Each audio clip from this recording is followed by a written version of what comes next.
compréhension selon laquelle les symboles iconographiques qui représentent Dieu dégagent de la puissance a influencé la pratique juive en ce qui concerne d'autres objets religieux proto-iconiques.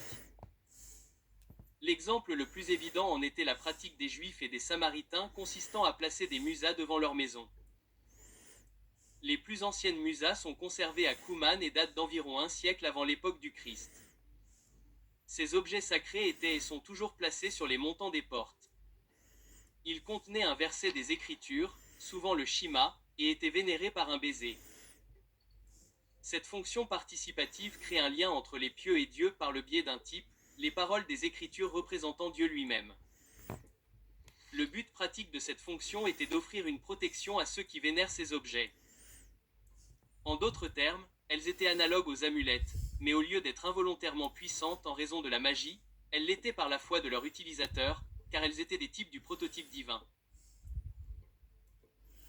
Une autre pratique juive qui existait avant les temps apostoliques, également prouvée par leur conservation à Qumran, était le port de phylactères. Les phylactères étaient essentiellement des musas que l'on portait de la même manière, contenant une écriture et offrant une protection. Étymologiquement, phylactère a la même signification que amulette. Cependant, elle n'était pas strictement comprise comme telle.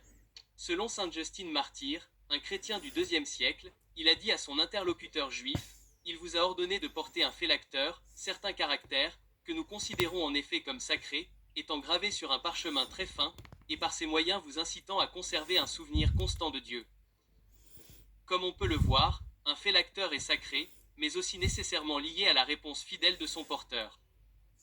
Justin continua, en même temps, cependant, vous convainquant que dans vos cœurs vous n'avez même pas un vague souvenir du culte de Dieu.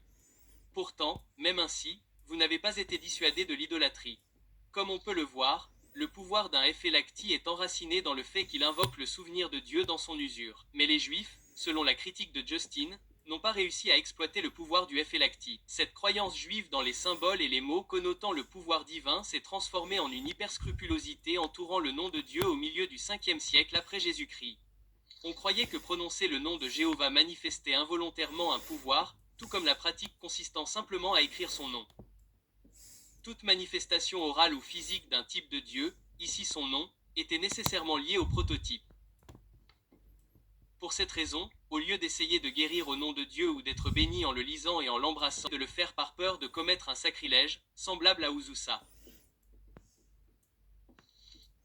800 ans plus tard, Léon de Chalcédoine appliqua le même scrupule au recyclage et à l'élimination des icônes elles-mêmes et fut condamné pour la même idée. Mais nous allons trop vite. La compréhension apostolique des symboles par le christianisme n'a jamais eu le même degré de scrupule que le judaïsme rabbaïste, mais il a hérité du judaïsme de l'Ancienne Alliance un sens de la précaution lors de la création de représentations du divin. En fait, cette prudence semble être la raison pour laquelle les formes d'art hautement symboliques étaient privilégiées afin d'éviter tout risque de sacrilège. D'après ce que l'on peut reconstituer à partir de preuves du 1er siècle, les chrétiens baptisaient le concept de Mousa et de Phélachorie et employaient des analogues chrétiens symboliques pour les remplacer. Le signe de croix, le plus célèbre, offrait ce type de protection. Au début du IIIe siècle, Tertullien parle de son omniprésence. Dianésis l'Aréopagite, un disciple de Paul mentionné dans les Écritures, atteste également de la pratique du signe de croix, consolidant ainsi son ascendance apostolique. Cette pratique trouve une autre confirmation dans les preuves archéologiques, car environ 2 douzaines de croix sculptées datant d'avant 79 après Jésus-Christ ont été mises au jour dans les ruines de Pompéi.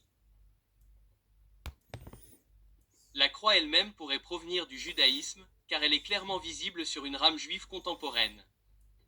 En fait, elle pourrait être bien antérieure au 1er siècle, car ce qui semble être des croix équilatérales est identifiable depuis le règne du roi Ézéchia.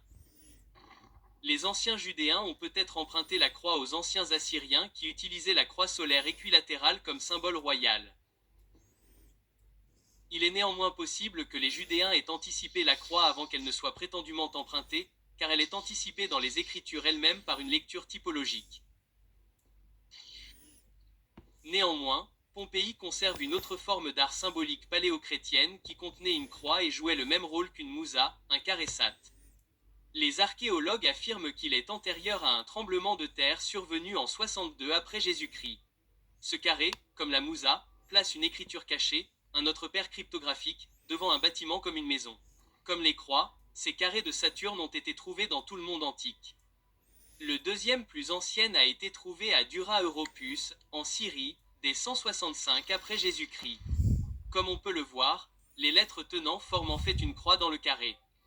Le symbole est censé dégager du pouvoir, probablement par la prière, en raison de ce qu'il représente.